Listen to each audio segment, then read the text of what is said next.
Aħna viċin in-nies.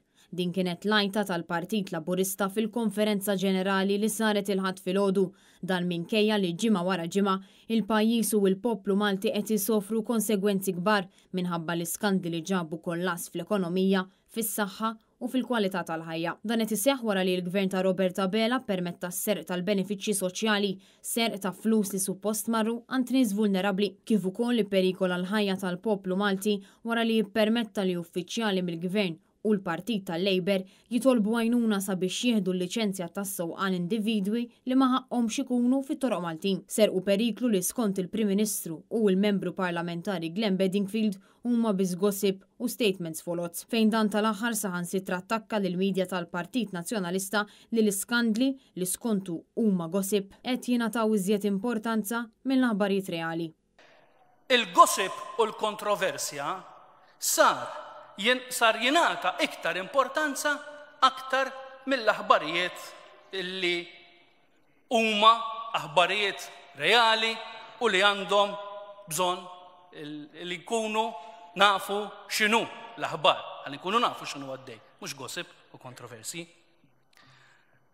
Nappellalkom ma naqgħux f'din in-nassa ta' negattività illi qed jippruvaw joħolqu il-Partit Nazzjonalista. Il-ħbib tagħhom fil-medja, il-ħbib tagħhom f'ċertu waqdiet u kull fejn għandhom nitfa ta' influenza. Waqt il-konferenza tal-ħadd, Robert Abela saħansitra insista anke wara li ġie żvelat li jingħataw il-liċenzji tas-sewqan lil persuni li ma kellhomx il-kapaċitajiet isuqu li l-Gvern tiegħu saħħaħ id-dixxilpina fit-toroq Maltin dan wara li ġew spezzjonati l-liċenzji u l-permessi tal-white plates illegali, permessi li ta' l-Gvern tiegħu stess. Id-dixxilpina fit-toroq tagħna.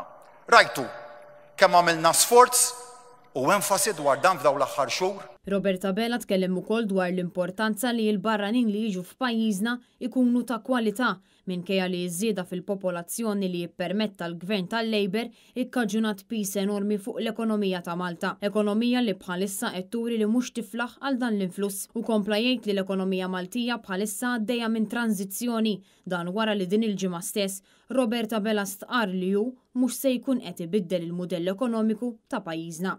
L-ekonomija hija ħajja.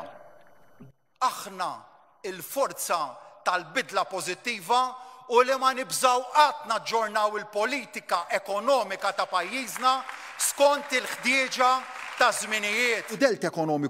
Modell ekonomiku ġdid iżda tranzizzjoni. Fil-konferenza ġenerali Robert Abela kompla jattakka billi jinfex f'diskors partiġan u l-Ministru Owen Bonnici fl-istess konferenza stqar li l-Gvern għandu jaħdem sabiex itejjeb il-kwalità tal-ħajja tal-Maltin u l-Awċin. Iżda kontrarju għal dan kollu l-Partit Nazzjonalista ilu xhur sħaħ ifakkar fil-proposti sabiex pajjiżna jkun jista' jiġġieled il-pjaga tal-għoli tal-ħajja. Apparti minn hekk Robert Abela ftaħar ukoll bil-linja nazzjonali tal-ajru, l-istess linja li l-Gvern tiegħu spiċċa falla biex għalqet il-bibien tagħha darba għal dejjem.